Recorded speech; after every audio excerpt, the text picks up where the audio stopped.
Good evening. This is the Elliott wave update for the S&P 500 and the NASDAQ 100 for Wednesday, May 10th, 2023. Well, CPI came, CPI went. We had a big reaction, and then we had the opposite reaction. And then we made a slight new low, and then we rallied back up here in the S&P, presenting a very confusing picture, to be honest with you. We're going to try to fill in some of the blanks here and to try to decide what actually is the market attempting to do or tell us. Unfortunately, from today's activity, we failed to get to levels that could begin to suggest that the minor fifth wave is complete. If it's at the current high that we saw this morning, at 4173, 4174, actually it was 4173.25, excuse me. It's going to be an even bigger failure than I saw here when I initially had labeled that as minor wave 5, intermediate wave C, primary wave B. Backing out of that because of the pattern in the SPX. So let's go back and take a look at the SPX and see what it tells us today. Why did it do that? I don't know.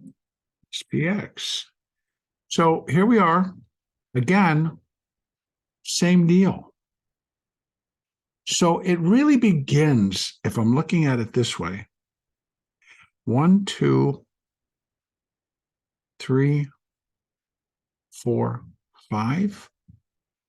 Wave 1 of minor 5, minor 1 of minor 5, which throws a whole different spin on what lays in front of us. But now let's rebuild what we're looking at here. Remember, I'd actually had taken it off. And what we have now is a different fib level. I'm going to take that one down, and we're going to now start reinstituting all the Elliott relationships between the fifth wave and the minor wave, minor 1 and minor 5. So what we're going to do is, again, we're going to go, here to here to here. And that's actually going to be, that fits. So this is in the SPX. We're going to go over and do the same thing in the futures market in just a moment. But if we take a look here, we have that if minor wave 5 is equal in length to minor wave 1, 4278, almost 4279. So a little bit of change here. So we have 4279, we're going to call it. That would be where wave C is equal. Excuse me, not wave C. Wave 5 is equal to wave 1. The next most common is that wave 5 would be 0.618 of wave 1. That level is right there.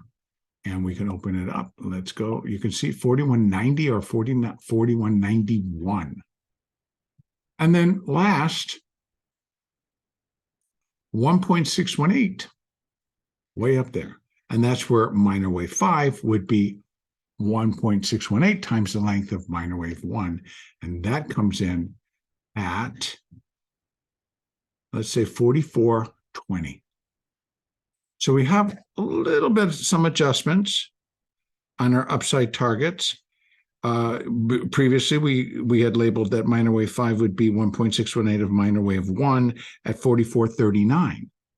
So it's come down 20 points. And that's going to be based on pretty much that additional low that we saw. So we're going to now go over to the ES and see what we have.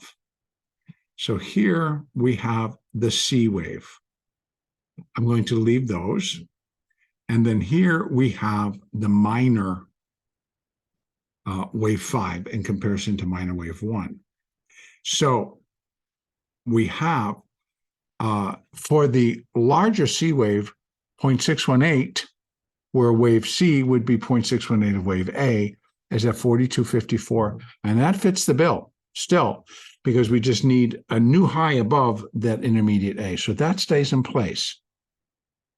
We have where minor 5 would be equal in length to minor 1 at 100%, so that's the equality, still at 42.94, not been reached. But you can see we didn't even get above resistance, and remember I showed you that we had a cluster of resistance there. So I'm dropping this down now to the 1 hour chart, so that now we're going to take a little bit, we're going to try to do a little bit of a different look. It's interesting that if this was the bottom of 4 of 5, right? The minute 4 of wave 5. And then this would be minute 5 of 5. Big, huge failure. So if I have to conclude that this is wave 1 and this is wave 2, wow. We are looking at something much, much larger. And we're looking at numbers that are going to be bringing us up here. Before. Now, the fact that the market could not keep up pace with the NASDAQ, as a matter of fact, that the Dow threw this thing into all kinds of directions, I'm not sure how to actually count and label. So I'm going to have to kind of stick with what I had, because here we have 5 up, as best I can call it, and 3 down. Now, it can get a bit interesting here, because I can also put A, B, C, and still call it wave 1, but it's would be forming a triangle. That's real early because we have no evidence of that. But these are possibilities. So what I find problematic is we made that high. It got stopped at resistance. We came down and we dropped below the low of wave 4. So not really sure what I can call this, except possibly A of 4, B of 4, C of 4. And the 4 is down here now. And so we're just starting in minute wave 5. That's the other possibility. But if we're going to call that, then we already have where minor wave 1 and minor wave 5, we got that relationship. But that would be based on just coming up to the minor 4. So those numbers stay the same. Now, let's take a look inside to see what we could try to get for minute wave 5. So again, using that same basis, we're going to compare, and I'm going to take it over to this level now. Now, again, we're going to get stuck, right? We're still going to get stuck inside this. And it's just not going to become viable. Even if minute wave 5 is 2.382 times the length of a minute wave 1, well, it just doesn't cut it. We're still below 4205. So I'm going to leave that off for now because it does not fit anywhere. I'm going to continue to look at this. We need more trading.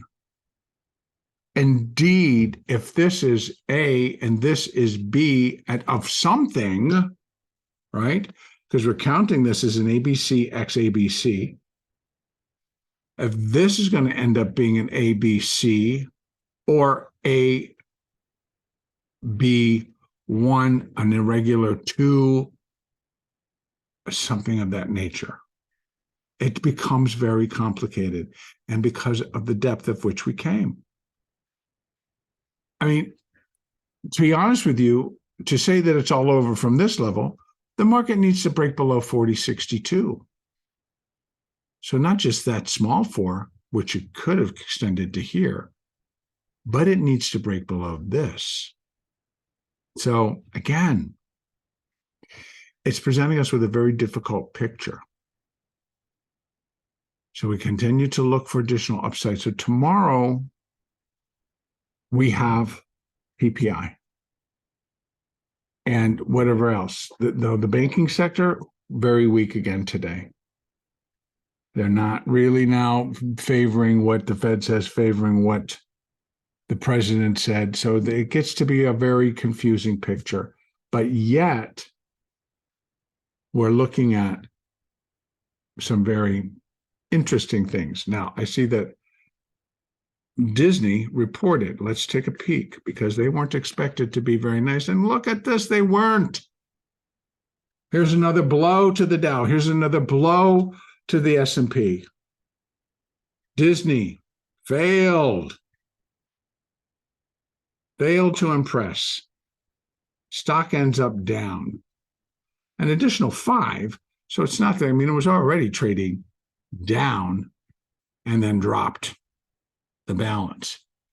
So not a nice picture for Disney. Let's see what happens. So going back, what can we say? What can we do? We need to wait. It's still, a lot of things are still in place being possible. The market continues to be under the control of the 0 DTE options. Honestly, with the gamma plays, with the market coming down and then slipping back up and all of the gamma switching, forcing a lot of different types of hedging.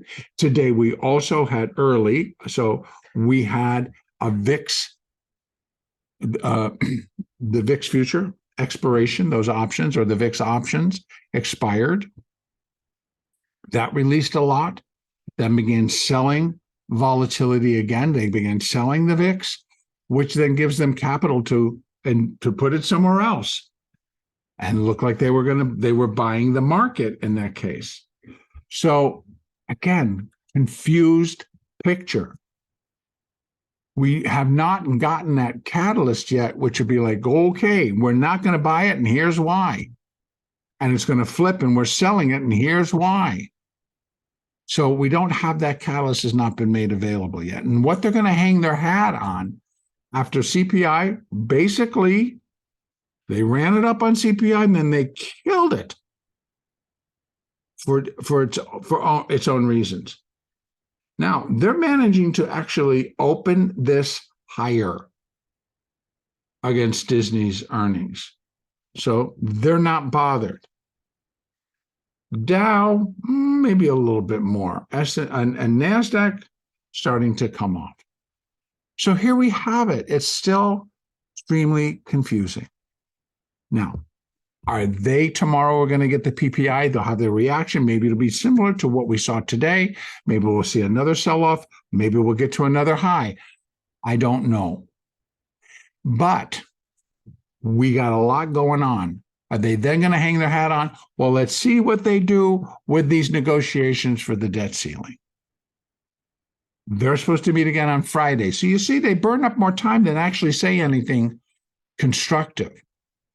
The only thing the president had his press conference and basically said that the United States is never defaulted on its obligations, and it's not going to start now. That's political, totally political in my book.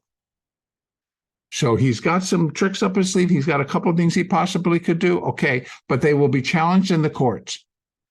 The 14th Amendment, if that ever gets invoked, it will be challenged in the courts before he could ever put something together. So again, we are confronting a very touchy situation when it comes time to discuss the debt ceiling and the U.S. economy and what can happen. Let's go over and take a look at the NASDAQ, because again, here we have it. NASDAQ continues to give us these hints. It has fulfilled pretty much everything. Let me just pull it out and take a look at the 4-hour chart. it basically has fulfilled all of our requirements on that what Elliott tells us we need to look for. So we're looking for wave C to put in a new high above wave A. Wave A did that. Did it clean? Then we look within this final intermediate C wave, excuse me, we were looking for wave 5, minor wave 5, to take out the high of minor wave 3. It did, and then did some extra. So we saw that today. So bringing it back down to the hourly. Within minor 5, it went up not just once, but twice. So that begins to go, well, what the heck was all of this? Minuet wave 1 of minute wave 5. Minuet wave 2 of minute wave 5. Minuet wave 3 or part of minute wave 5 of minor wave 5.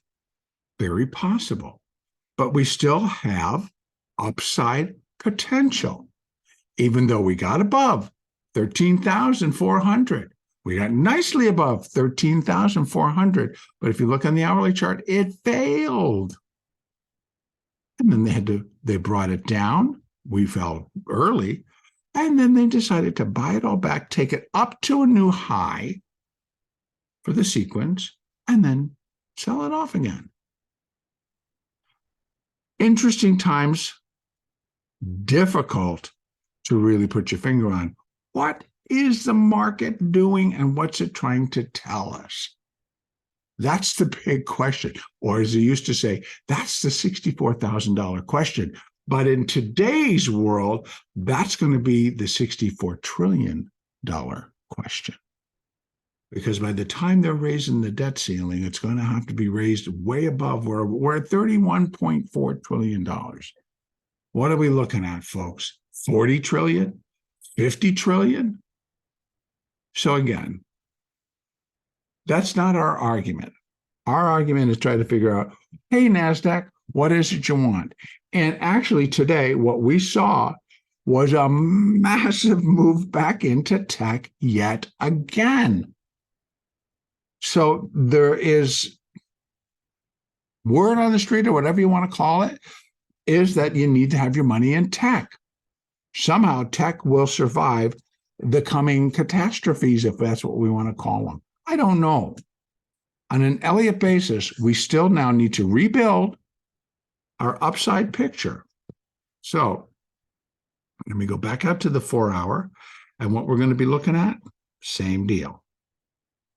We've got minor wave 1, and I've got the correct drawing, so we go from the low to the high.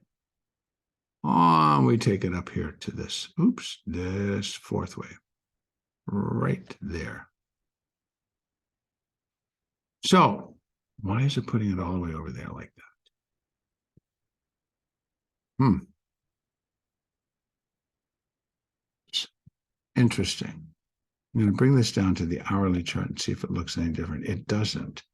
Well, it's okay because it keeps it out of the way and I can see the market. But this needs to change just a little bit. Got up to the wrong one. So we need to edit those properties, and let's take a look at this. And I'll fix it here and we'll get it much cleaner. And that low is 13,001.75. So 13,001.75. And then we move back up and come on. Whoa, say it. Okay. All right, so that puts it down there. So what are we looking at? We actually have cleared everything. Except today we cleared where minor wave 5 is equal to minor wave 1. What's up next? Minor wave 5 would be 1.236 of minor wave 1 at 13,516. That's our next level. What do we have about that? We have that it will be 1.382 at 13,577.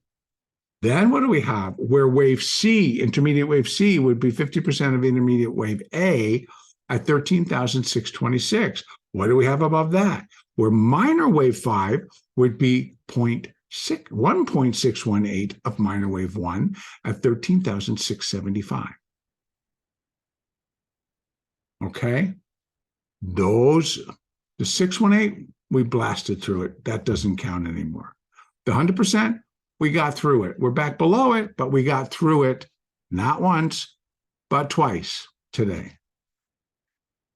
Does it remain valid? Well, for the moment, it does. But we've broken it twice, substantially this second time. So that means that we basically, if we're going to start to rally again, we're likely going to be heading for 13,516. Now, I got one more. We got this. Now we're going to put it in. We're this low. That high. This is the one where it's just like, it's not going to make any sense anymore. Right? Same as in the S&P, because it was so small, we're blasting through our levels. Right? And so all we have is 200, where minute wave 5 will be 200% of minute wave 1 at 13,461. 4018, done. 461 comes into play before 516. 2.382 is at 13,511. 516, okay, in the hood. Minute wave 1 was pretty small. So that's why that would stay in. So, yes, I'm still looking for upside. Yes, we did see. Let me take this off so we can re-look at what's going on. We had a big run up. And pretty much right up, during the 10 o'clock hour, we peaked and we dropped. We had another pretty big rally at the 11 o'clock hour, but then we dropped. And we got back towards 13,000. Well, actually, that low is 13,262. It's like, wow. After being at above 13,400, we dropped back to 13,262. So basically, the S&P the NASDAQ at that point was only up like $5 after being up well over 100. What did they do? They rallied it back, took it up even higher. So we have our high at, let me go like this, 13,446. So it's 0.75. So let's call it 13,447. Again, above this. So this is next, plus we have 13,511. So we're likely going to find some resistance at 13,450 to 55, 75, all the way up. Then your nice round numbers, usually you're going to start to get some. We may be in, I'm not sure, so I'm not sticking any labels on this, and there's not really, I can throw a lot of fibs into place here. Now, if I had to, you could do something like this to see, okay, where are we going? 100%, where this would be equal to that, 13,493.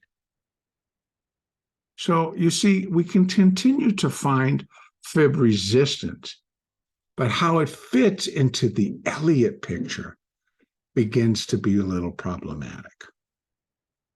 So I need to just let it trade. As a day trader, you're following price action. I do use fibs. I do use recognizable Elliott, kind of guide me through my intraday trading. When they turned it up off those lows that we hit in the 1 o'clock, so between 1 and 2, they just started to rally it, and they walked it. It's not like it was, if we look at the hourly chart, it's like, wow, what a beautiful bar. It was slow progress up, but a little bit down, up, up, a little bit down. And so for the great part, you're saying, okay, I'm looking for the next shoe to drop. Well, the next shoe did not drop. So you have to then be able to make a decision to go like, okay, I can see that I'm really overbought on this or that, but they're continuing to buy it. So we have an absence of sellers. And you just step in. You have to just step in. You keep your stops real tight, because what was happening in between a lot of this, or suddenly you just get a seller and he just drops it. So who wants to put on a trade because you're just trying to make maybe 50 or $100 and suddenly you're down 200 or 300? That's not good risk management, but that's kind of how it traded today. So you get to make a choice, folks. We can trade or you don't trade. If you can get in and get a clean enough signal and you take it, such as working your moving averages, right? Let me open this up so we can see very cleanly. Where did we get a signal for using the 4 and the 8? And you're looking like right here, or the 4 is below the 8, the 4 is below the 8, the 4 is below the 8. So that was, but the sell signal, still strong, still strong. Boom. Right there, 13,256.57, maybe even right there if you wanted to hold on at 13,260. That was your buy signal.